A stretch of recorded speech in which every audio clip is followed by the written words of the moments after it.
Happy and Healthy, a series to help you learn about available resources.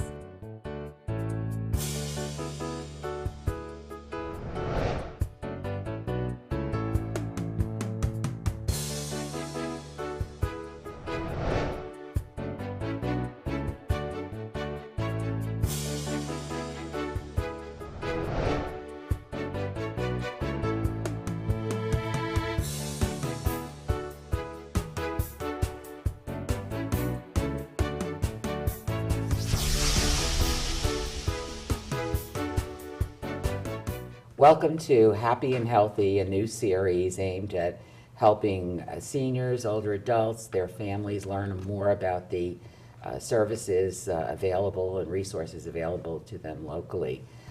I'm Louise Thompson, the Executive Director of Tampa Bay Community Network, where you'll see a lot of local organizations and events on your cable channels and elsewhere. With us today, Eileen Poyle, who is the Director of Education at the USF Health Bird Alzheimer's Institute, and alongside her, Dr. Joe Abasambra, who is the postdoctoral scholar at USF Health's Bird Alzheimer's Institute. Welcome to both of you. I'm glad you could make it. Thank you so much.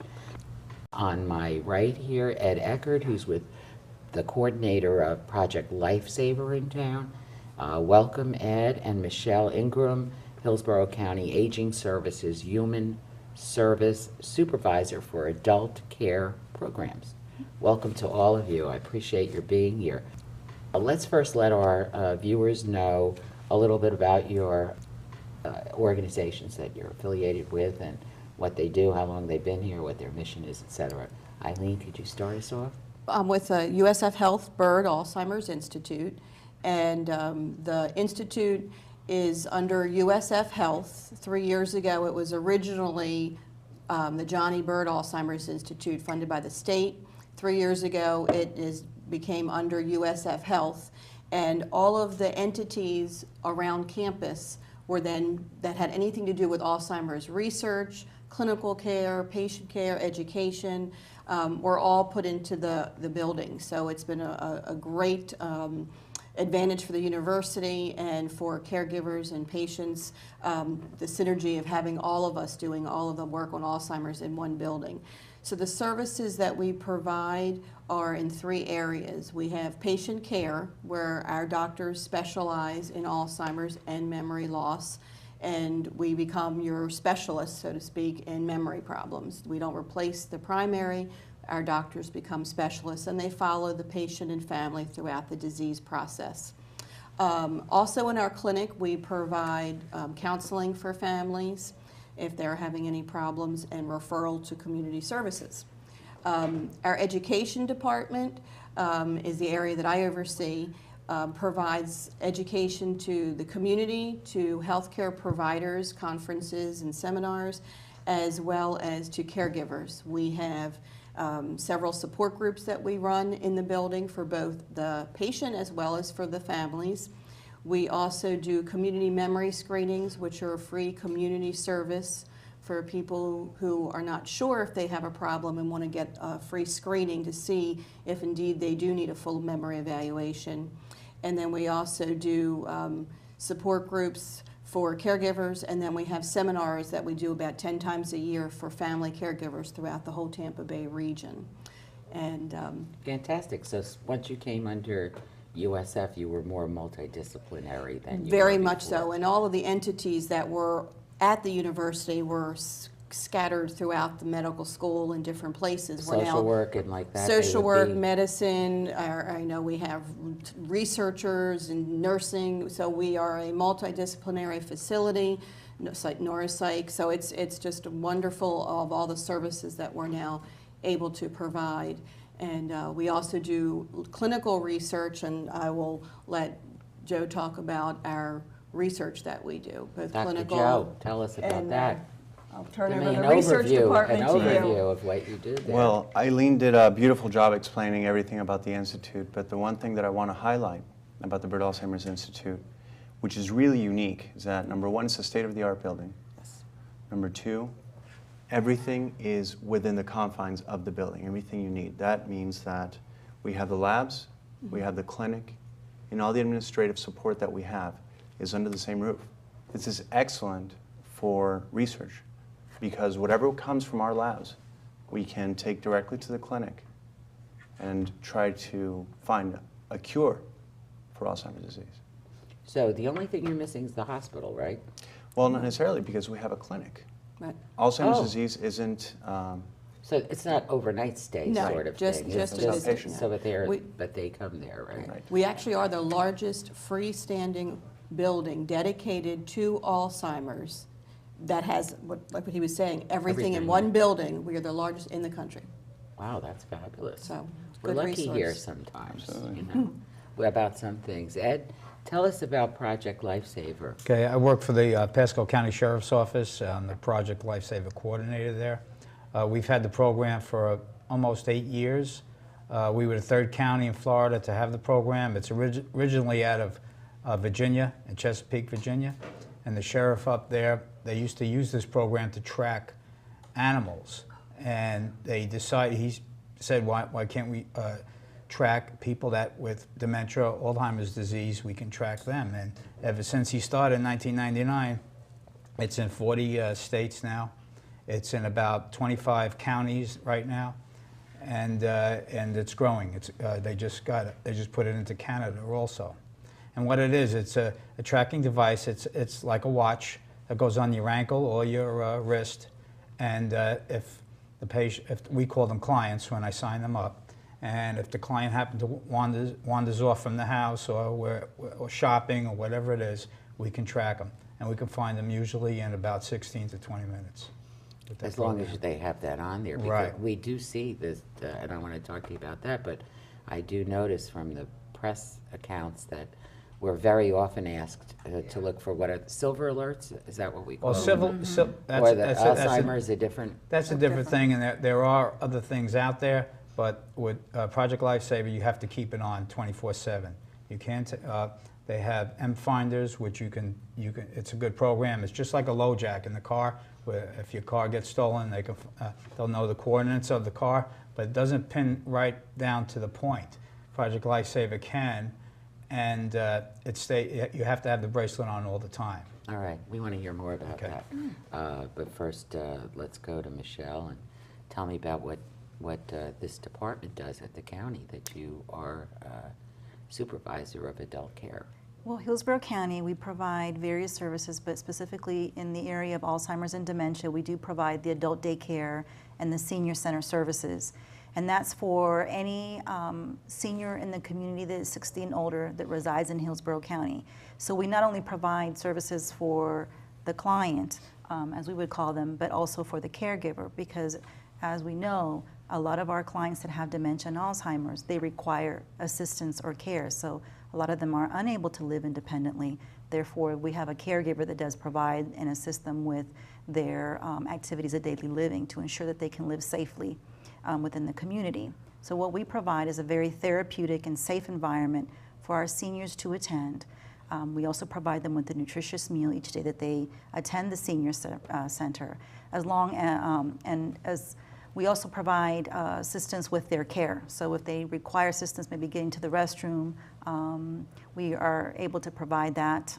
A lot of our seniors have walkers and wheelchairs, but what we do is we provide the supervision to ensure that they're there in the environment in a very safe manner.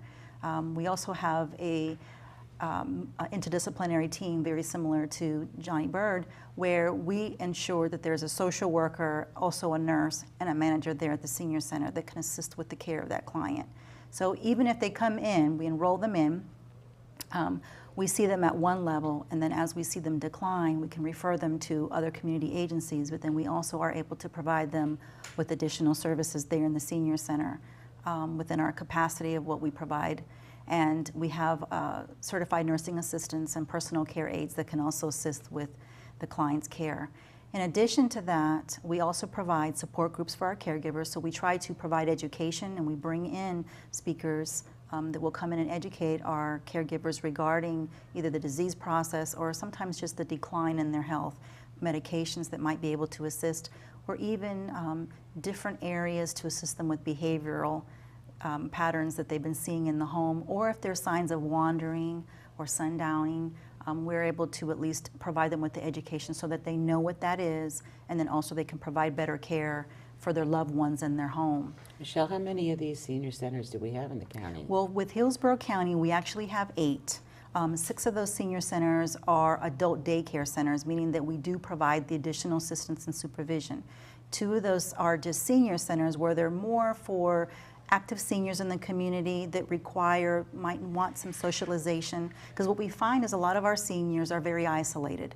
Either they're not able to drive or their caregivers work on a full-time basis, so they're home alone. And so the senior centers provide that socialization and stimulation for our clients. So 6 out of those senior centers are adult daycare centers, and they're opened at various times. We have a Brandon Senior Center that's located in the Brandon area, and that center is open from 7:30 to 5. We have our Buzansky Center, which is closer to the airport. They're also open from 7:30 to 5. We have our Lutz Senior Center, which is near US Highway 41, and that center is open from 8 to 5. Each one of our centers is licensed for a certain capacity of seniors, so we have to maintain a staff-to-client ratio for our senior centers. But the nice thing is that we work with the families to find out what their needs are. So if we know that we have a working caregiver, then we offer them an opportunity to bring their loved ones. If the center is open from 8 to 5, they can bring them from 8 to 5, and we can provide all those services for them to ensure that their loved one is safe while they're at work. I want to hear more about that, but Okay. let's go to the education programs that you provide over at the Bird Center. Do people have to come to the Bird Institute to hear what the latest is, or these educational seminars? Do you go out as well? Yes, our 3 support groups that we do at the Institute obviously are held once a month at the Institute. One of them is for individuals with early onset Alzheimer's, where they're still in the early enough stage that they themselves needed a support group. Then we have one for caregivers of patients in the very early stage of mild cognitive impairment, and then one monthly one for caregivers of Alzheimer's patients. We do our caregiver seminar, Alzheimer's Disease, What Family Caregivers Need to Know.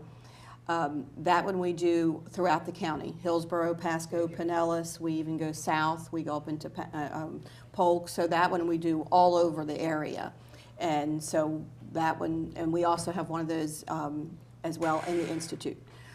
We go out and do talks at support groups. I've been to several of their support groups at the senior centers, so I will go and do a lot of community talks at different groups, civic groups. So it's a mix of where some of it is in our building, and then yes, we do go out into the community and talk at senior groups and Rotary groups and variety of places. Dr. Joe, I think everybody is confused about what's dementia and what's Alzheimer's, and how do you know the difference? And does one lead to the other, or only sometimes, or all the time, or? Well, it is a very common question, and we get it a lot. Alzheimer's disease is a dementia. There are many forms of dementia. Okay, it's a many type of dementia. Correct. Okay.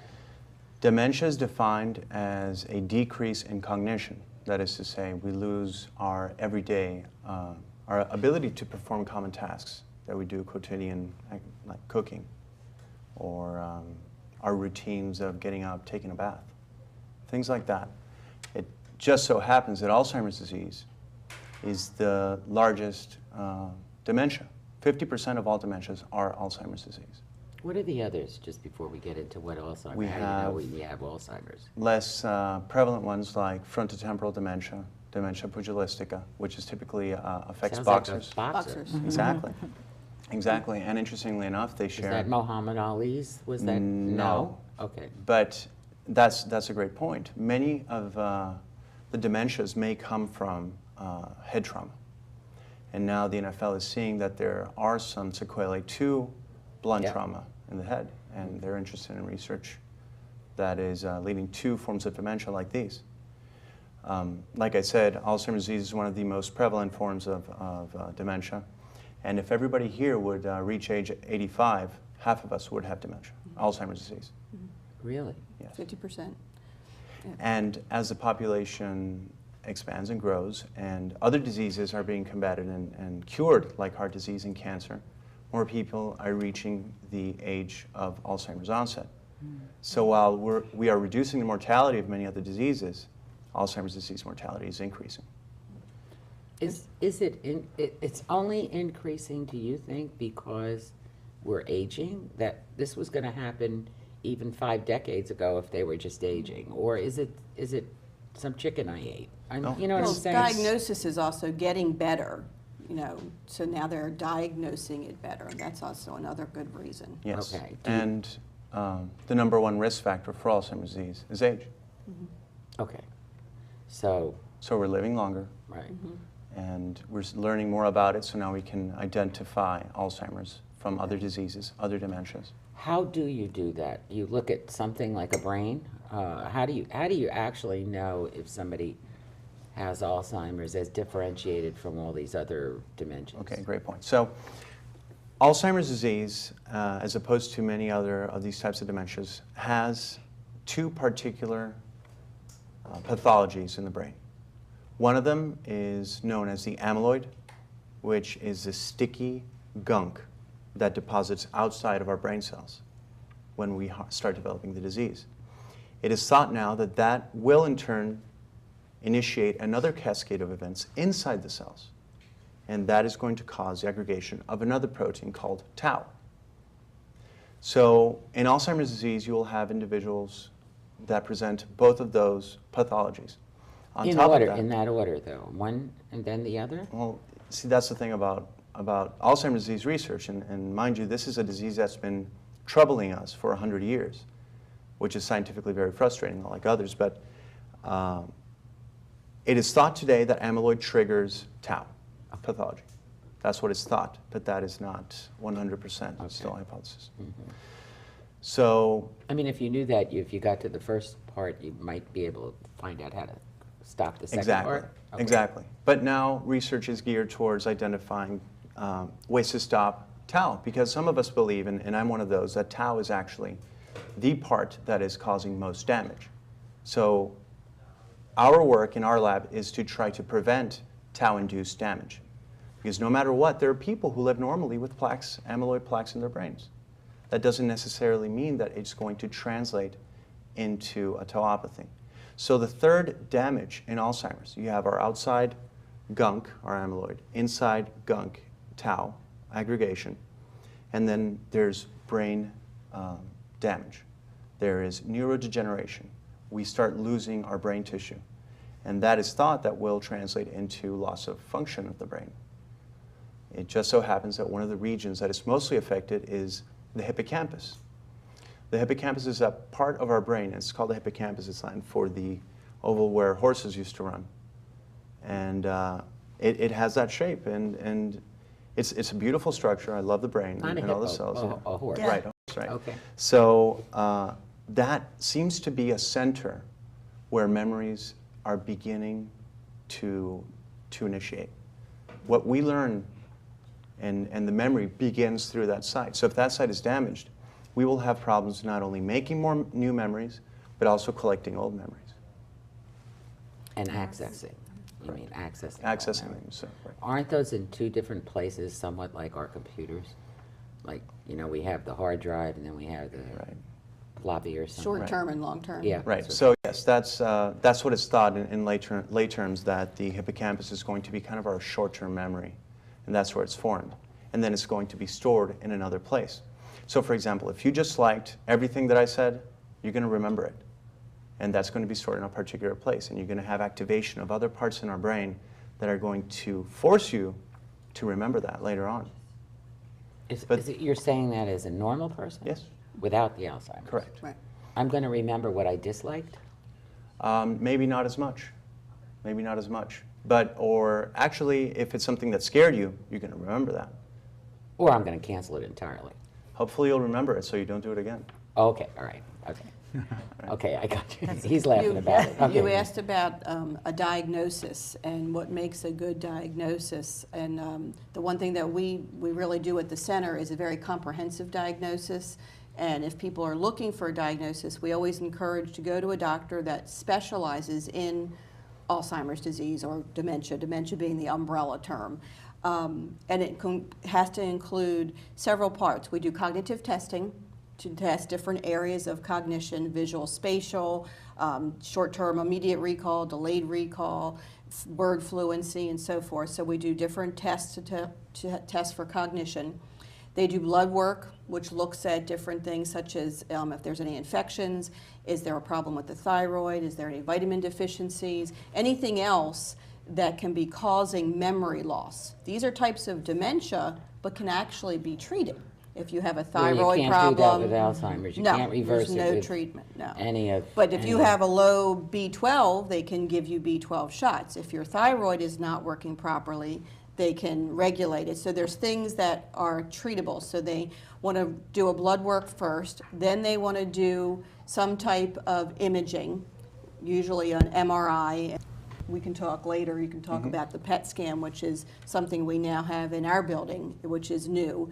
So they do These some first type of parts- imaging. Let me and- ask you this, these first parts that you're talking about getting Right. tested for, they're not done at your center? Yes, It's afterwards? no, we Oh, do you this. do When it they all. come in to see one of our doctors, it's a good 2-hour visit, which you know is a lot of time, an hour and a half to 2 hours. It takes a while because not only do the patient see our doctors, but the family members see the doctors. For two reasons. One, if a person has a memory impairment, they can't be viewed as a person to give a good medical history. They can't remember. They can't remember. what's wrong. remember. Correct. Some of the symptoms of Alzheimer's disease, the patient, the individual themselves will say. You may say, I've been having a hard time balancing my checkbook, or I get lost and I forget words. So there's going to be some of the symptoms you yourself may notice, but then there's going to be some symptoms that the family member would notice. Mom's been repeating herself and she asks the same question. We notice that she can't make coffee anymore and she's having trouble coming up with words. So by getting the picture from both the family member and the patient separately, they can talk with the doctor and the doctor gets a very good picture of what's going on. Then they will do referral for blood work. Well, we do blood work. We do the blood draw in our office. They don't have to leave. They will do the imaging, and so they get a very good complete picture. And they rule out other things. There's other Lewy body is another type of dementia. There's vascular dementia, which is caused by high blood pressure and by mini strokes. So it's a vascular dementia as opposed to Alzheimer's dementia. So they are going to try and look to see what is causing that dementia. So if a doctor says your mother has dementia, you would say, really, what's causing the dementia? That in of itself is not a disease. So some of this is actually, for our viewers, fixable. So sometimes Some types of dementia, yes. Depression causes dementia. If your person is very depressed, you said isolated, they may be having trouble focusing, they don't concentrate as well, and their memory is impaired. So it may seem like they're having problems. Even people with hearing loss, oftentimes the family says, he repeats himself often because he doesn't hear. Yeah. If they have, like I said, vitamin deficiencies, thyroid problems, infections that are urinary tract infection in seniors will often cause confusion and memory problems. Wow. Medication side effects, I'm sure you see that they're on numerous meds that could have some confusion as a side effect. So they want to make sure to rule out anything that can have treatment and then identify which of the dementias that then they're dealing with. And we work so closely together because that's what Eileen is saying is absolutely correct. What we find with some of our seniors is sometimes it's not necessarily the dementia itself, but there's other issues that are going on. So we refer them over to the institution so that they can get a full assessment. Because sometimes what happens is there isn't a family, or it might even be a neighbor that might say, I've seen Mrs. Smith walking around the neighborhood. And so then we do a referral, and we have either the family or someone that's close to that individual go out to the institution and provide them with the information. And then they're able to get what they need for that individual. And a lot of times what you say is absolutely correct. They might just be taking a lot of medications or taking the medications incorrectly. And so then that's causing them to have some confusion. So it's wonderful how the institution is almost like a one-stop shop in a lot of ways for our caregivers, because we provide treatment for the clients, but then also that caregiver, sometimes the caregivers are from out of town. Sometimes they live in another state. They're able to get the education. I want to hear more about what you do see after you determine all this. Then you're having a PET scan, you mentioned, and I want to know more about that, but we're going to take a short break and we'll be right back. Please stay tuned. Whew, getting health information is a nightmare. It's all in how you look at it. To you, it's a pile of books, reading until your eyes drop out. But to me, I go straight to NIHSeniorHealth.gov, click on what I want, and boom, there it is. NIHSeniorHealth.gov, the medical website created with older adults in mind by the National Institutes of Health. Getting health information at our age is tough. It's all how you look at it. To you, it's a pile of books and reading till your eyes drop out. But me, I go to NIHSeniorHealth.gov, click on what I want, and bingo, there it is. Well, thanks for the tip. NIHSeniorHealth.gov. It's easy to use. You can make the text bigger, make the contrast better, even make it talk to you. If only everything else out there were senior-friendly. NIHSeniorHealth.gov, built with you in mind. George, it's a great deal. Only used a couple of times, and it gets great parsecs for very little dilithium crystals. Well, I appreciate the offer, but what I really need is information about Social Security. How do I find out what my monthly payment will be? Online. How about if I just want Medicare? Online. Oh my. We'll boldly go to socialsecurity.gov. Let's go kick the tires. Welcome back to Happy and Healthy. Today we're talking about Alzheimer's and dementia, and with us again are Eileen Poyley from the USF Health Bird Alzheimer's Institute, Director of Education, Dr. Joe Abasambra, who is a postdoctoral scholar at the Bird Alzheimer's Institute, Ed Eckert, who's the coordinator of Project Lifesaver, and Michelle Ingram from Hillsborough County Aging Services. We were just talking about a lot of things, and I wondered, Dr. Joe, how can you tell in a PET scan, what does it look like if somebody has Alzheimer's? What do you see? Well, let me preface with this. Up until recently, to be able to definitively tell whether an individual had Alzheimer's or not, we would have to wait until that individual died. Only post-mortem diagnosis was 100%. And that still holds true. But today, and this is what's so exciting about being in science and in research and in medicine, is that we have tools like a PET scan that can help us get closer to 100% before the person dies. And that's leading us to early detection with biomarkers. There's so much emphasis on that today. So one of the things that I really like and about the PET scan that's really fantastic is that PET scan stands for a positron emission tomography, kind of like a CAT scan, but it's special in that, for example, what I was saying is that it can measure brain activity. And it does so by, in the display, what you would see is a brain that, the shape of a brain that has colors. Bright colors, red, heat maps, indicate high activity. Cold colors, blues and greens, show lower activity. So, for example, a patient with Alzheimer's will be significantly cold. That is to say, most of the brain areas are going to be greener, bluer, and that will lead us to believe that there's less brain activity. But the goal then is to try to find treatments that are going to help us bring back those colors. And the PET scan is going to allow us to see that in real time, if whatever treatment or stimulation or whatever it is that we're doing can help us bring back the activity in that brain. Are you providing some activity that stimulates the brain during the PET scan? Like, am I listening to music or something that or it's just straight on, like you were taking an X-ray? You don't really do anything to see whether a part of the brain lights up? Well, a lot of research is being done not only in Alzheimer's, but in so many other fields using PET scans. So recently, people, just by closing their eyes, they came up with some kind of an image in the brain using a PET scan as one of the tools based on what they were listening to or what they saw, and the brain would reflect that. So it's one of those tools that's getting us closer and closer to understanding the whole of the brain, what is encompassed in the brain, what region works with what, and how everything associates. I think I saw it on a episode of House. Oh, yeah? Where they were trying to determine some illness that a fellow had. It might have been autism, actually. And he was, or Asperger's or something. And when he thought about music, his brain lit up. They showed it lighting up different parts of the brain, so I wondered that.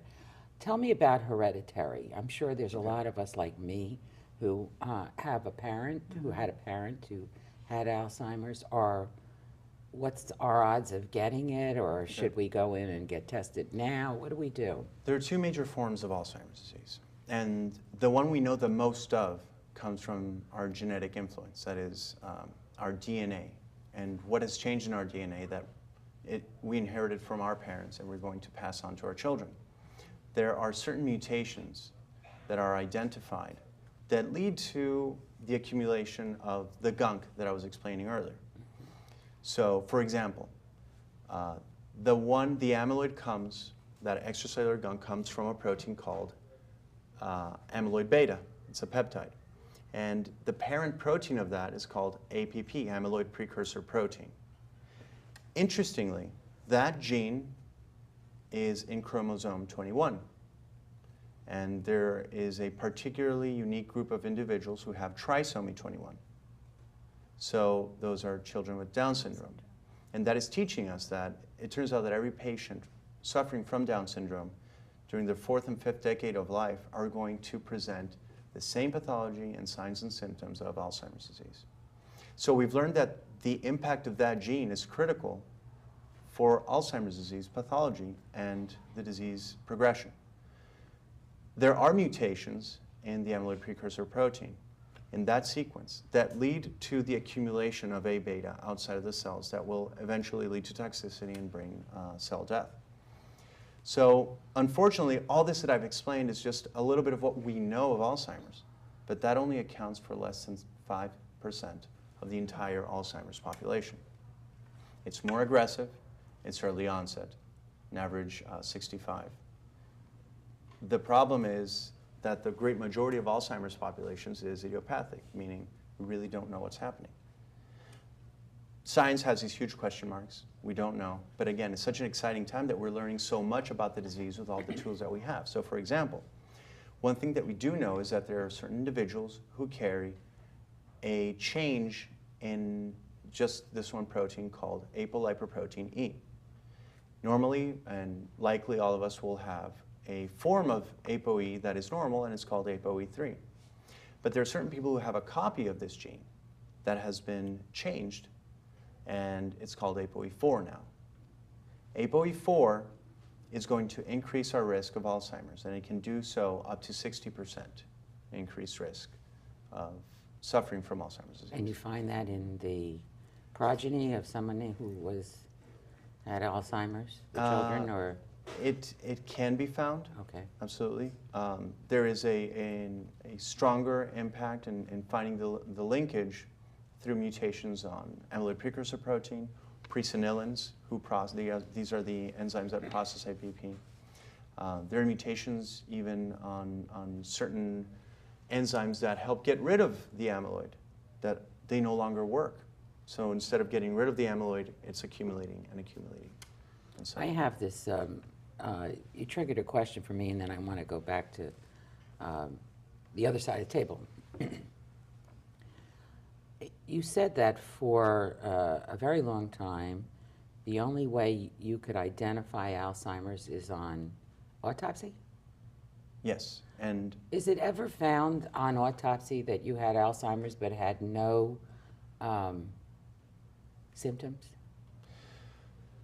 Great question, and that's what I was getting at before with the amyloid. So yes, the only way to do it was with postmortem, 100% autopsy diagnosis. Sadly enough, that's how it was done originally in 1906 by Dr. Alois Alzheimer. Not much had changed until recently with tests like the PET scan. But there are individuals who have the amyloid pathology but never show signs and symptoms. Just like I know that about MS. Mm-hmm. You could have evidence of MS on autopsy, but never have Right. ever shown any indication of MS your whole life. What the heck does that tell you? Well, that's very interesting, and that's one of the Is questions. that like one of those things like immunology or something that stress, we're all carrying cancer and MS and Alzheimer's, and something triggers its Right. release, or and that's the wrong word, but Right. The onset, well, Yeah. that's one of the things that I was telling you. I can't tell you that just because you have the mutation, you're actually going to have the disease. oh, So it's kind of like a two-hit hypothesis. You may carry the genes and you may carry the problem, but maybe there's something in the environment that will trigger that to lead to disease. And that's true also for cancer and many other diseases. so it's really interesting to try to learn more about it. I suppose your field is wide open to what can you find out tomorrow, or today, this afternoon. Exactly. I wanted to find out more about what the activities are at the Adult Center for our viewers who might want to get involved in that, and also for Ed to tell us how to approach getting these wristbands or ankle bands so that we can cover those things. I understood, Michelle, that they divvy the people up into, you know, like at an adult center, you might, if you've gotten too advanced with Alzheimer's or dementia, you might not get along with the other folks. Is that right? Or how do they deal with what this? we do is when someone comes in and we assess their needs, we look at where they are with either the onset of Alzheimer's or their memory loss, because that will help us determine where their functioning level is. So when you come to the center, we want the client to feel comfortable because already they're out of their normal environment. Yeah, so that's a problem, isn't it? Coming to a new environment and not really knowing people, then of course then you're going to see other behaviors or you're going to become very scared. So one of the things that we try to do before that individual comes is we try to find as much information about that individual so that we know what did they do before, what were they doing at home. The purpose of the program is to provide stimulation, socialization. We have also with our interdisciplinary team, we have a senior rec therapist, and so one of the things that they do is they ensure that the activities that are being provided are appropriate for the level of the client. So that's the first thing, is that we need to see where the client is, what is it the client needs.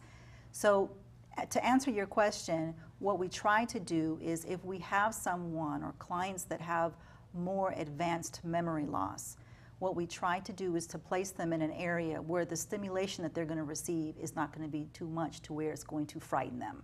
Because what we see, and I'm not sure if Eileen or the doctor can also inform you, but what happens is when a client then becomes more confused, they start to show other behavioral patterns. And what normally happens, what we've seen is that when they receive too much stimulation, they cannot function. They either become angry, they begin to cry, then some of them even begin to wander because they're frightened.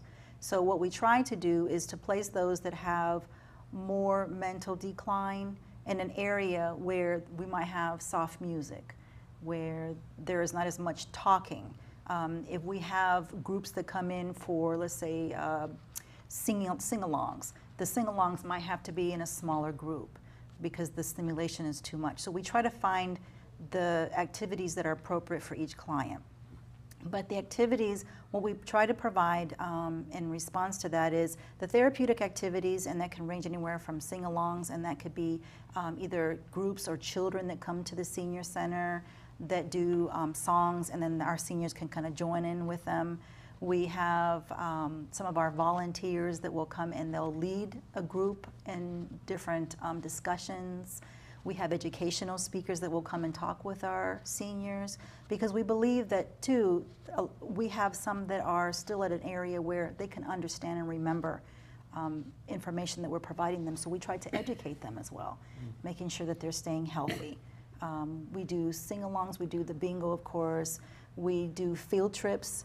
And our programs also provide outside trips. So we have our Wacky Olympics. We have our senior prom. You just mentioned overstimulation, and I think I recall someone telling me that children is it autistic children or AHDH severe who can't do a lot of overstimulation. Is there a relationship like there is between Downs and Alzheimer's with regard to AHDH? And I mean, and that's probably from left field, but it's a weird question. No, I think that what's happened is there is a certain degree of brain damage, let's say, that you're being any level of stimulation is going to be too much for the brain to process. It's almost as if I were to walk into a calculus class and look at differential calculus right now. It'd be a little bit too much coming from where I'm coming from in complete biology, and probably not want to see it anymore. To scare the heck out of us Exactly. liberal arts people, I'll tell you that. That's right. Exactly. But on the other side, there is research indicating that environmental enrichment is actually showing positive signs for prevention of Alzheimer's. And for example, So do go, please say, because I'm perhaps, doing that like perhaps, crazy. Perhaps not just that. It's being social, talking to your friends, being active. You know, don't stay at home. If you stay at home, you tend to be depressed. That's not going to help. What's really going to help is being out there, social, engaging, bridge. People play bridge, and all these things seem to be helpful. Yeah. I wanted to ask Ed, your program also covers, since I just mentioned the word autism, autistic Autistic and people. Down syndrome, yeah. But like the good doctor said, keep the person in the conversation. A lot of people would, if we're talking and the person that has the disease is sitting there, a lot of people are asking things like, how's he doing? And he's standing, and he knows what's going on. I'd love to He or say she. when somebody does that to me, third party not present.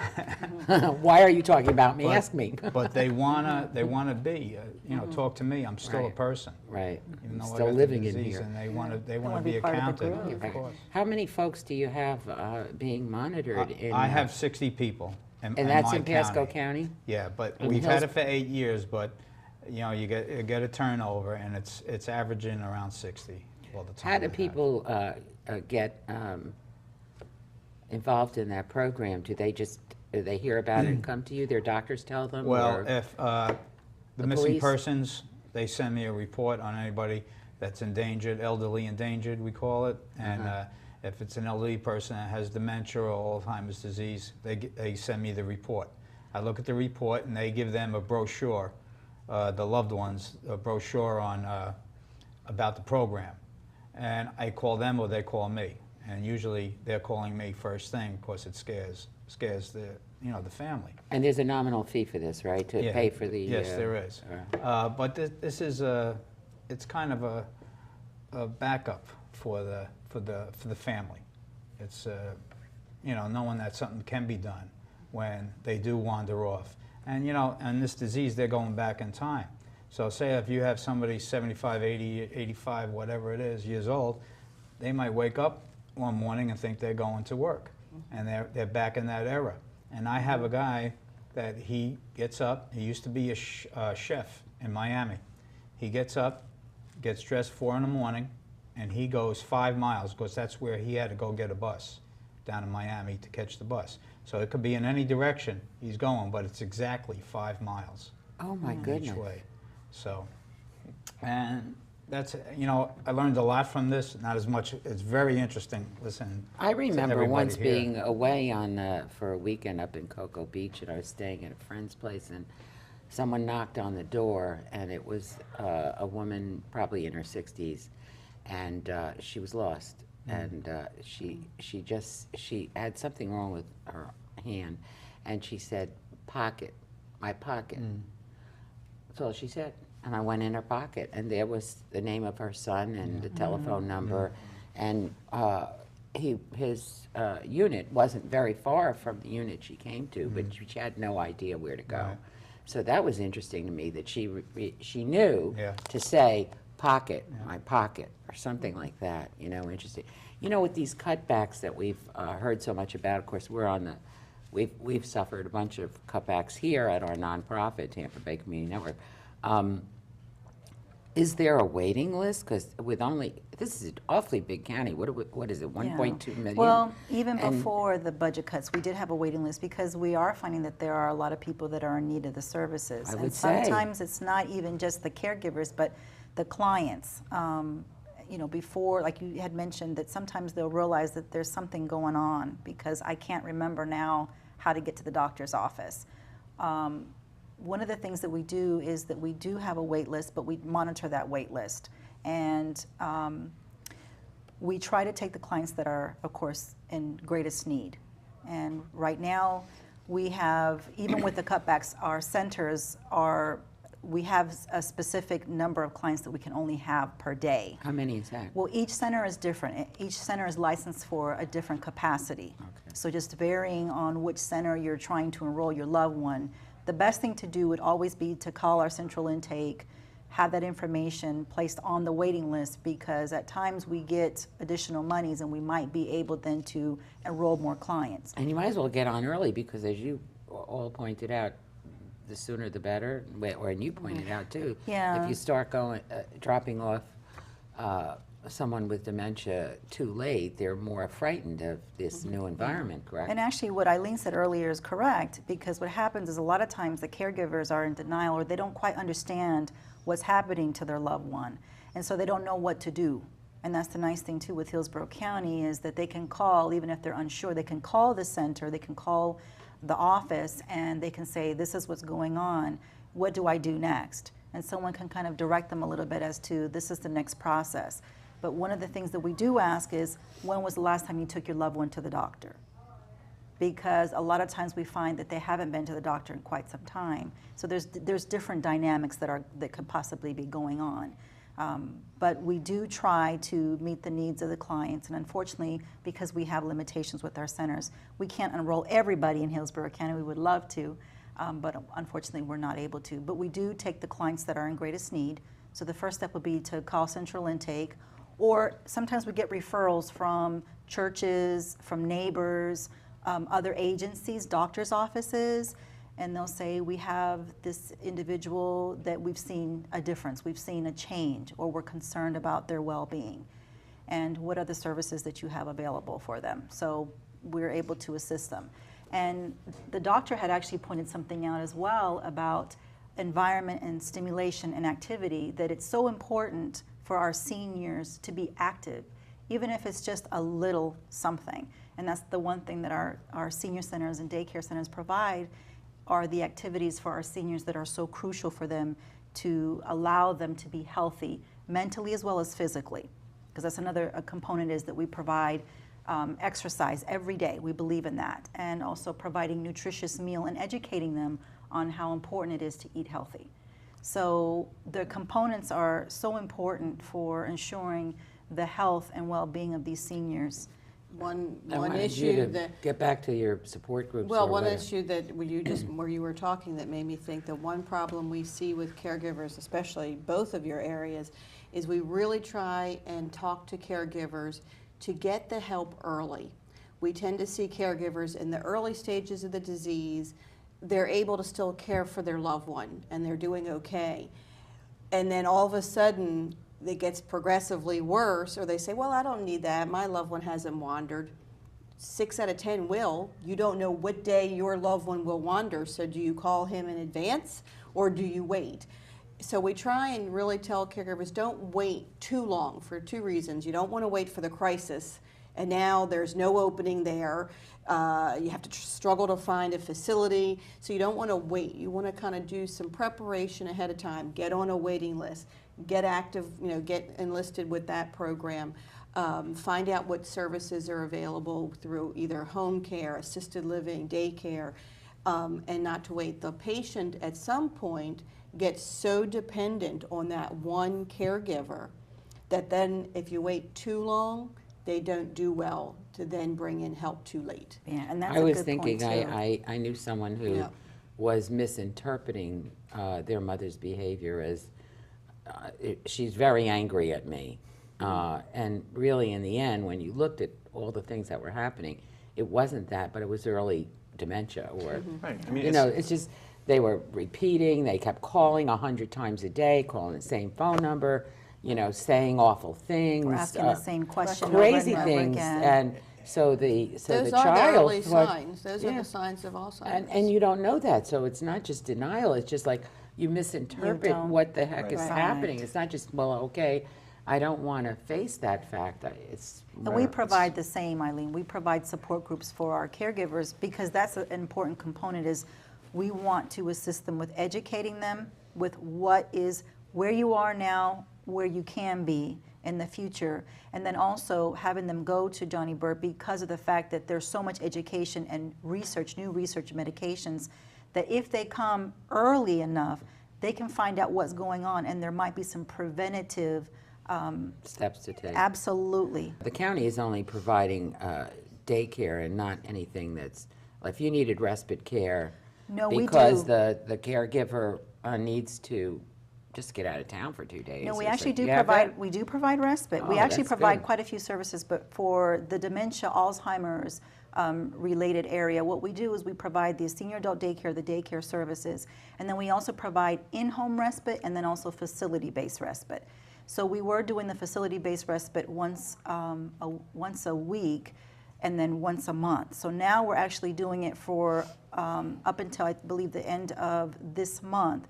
We're doing it once a week. And then as funds permit, we then provide the facility-based respite as often as we can.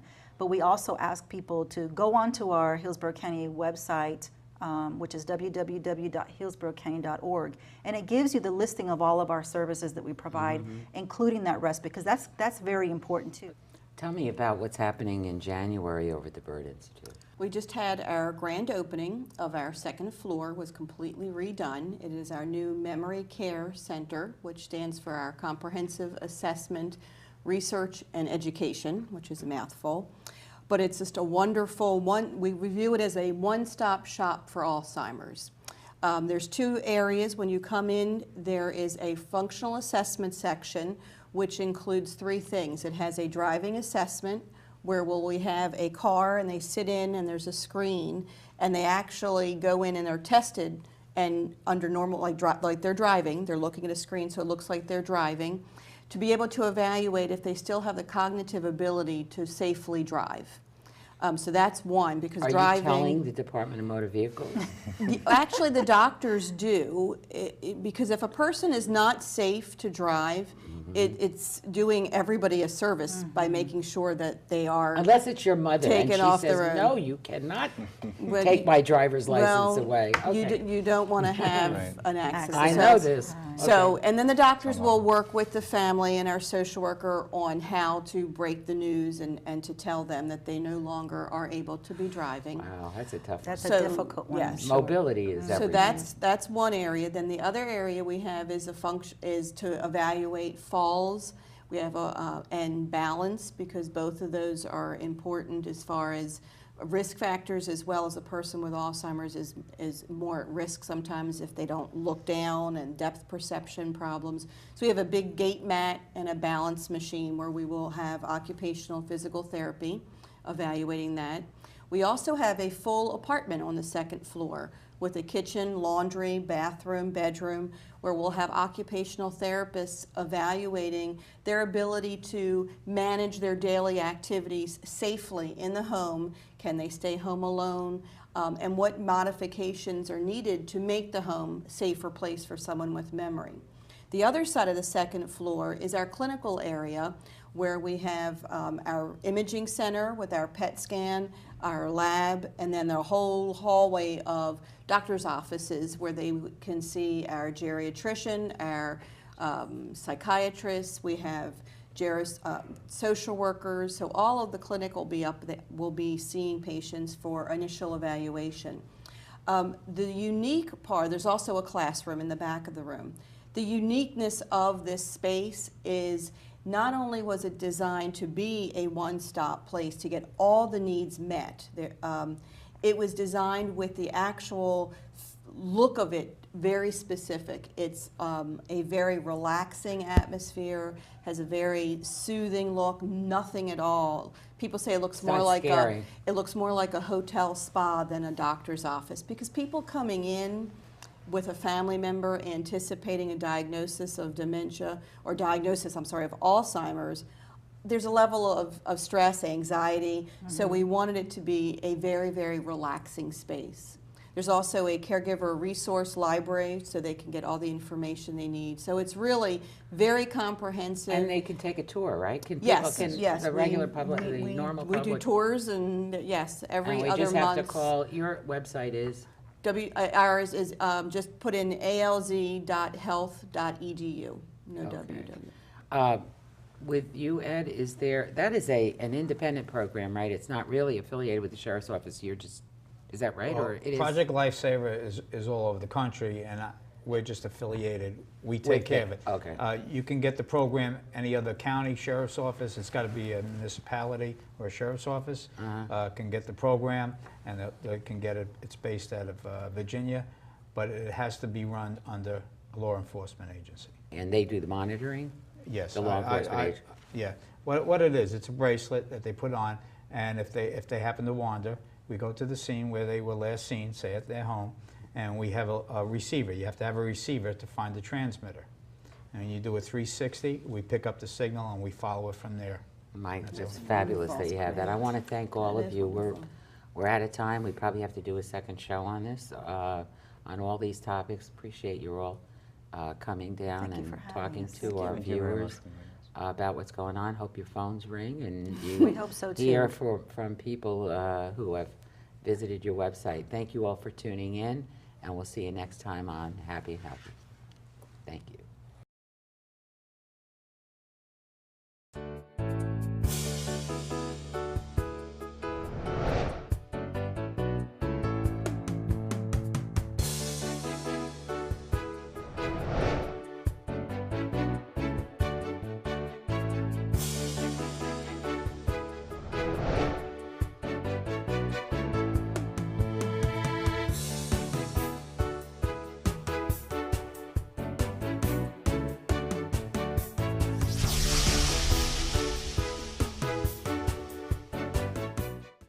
Patty, let me be honest with you. Won't filing for Social Security benefits online be confusing? George, it's simple and easy, and you can do it in your pajamas from the comfort of your own home. Oh my. You've navigated through asteroid belts, right? Oh sure, plenty of times. Well, compared to that, navigating socialsecurity.gov is a snap. Really? It's so easy. Even Kirk could do it. Getting health information is a nightmare. It's all in how you look at it. To you, it's a pile of books, reading until your eyes drop out. But to me, I go straight to NIHseniorhealth.gov, click on what I want, and boom, there it is. NIHseniorhealth.gov, the medical website created with older adults in mind by the National Institutes of Health. Getting health information at our age is tough. Yeah, it's all how you look at it. To you, it's a pile of books and reading till your eyes drop out. But me, I go to NIHseniorhealth.gov, click on what I want, and bingo, there it is. Well, thanks for the tip. NIHseniorhealth.gov. It's easy to use. You can make the text bigger, make the contrast better, even make it talk to you. If only everything else out there were senior friendly. NIHseniorhealth.gov, built with you in mind. At socialsecurity.gov, you can apply for retirement, disability, or Medicare from your own home. Chekhov applied in his pajamas.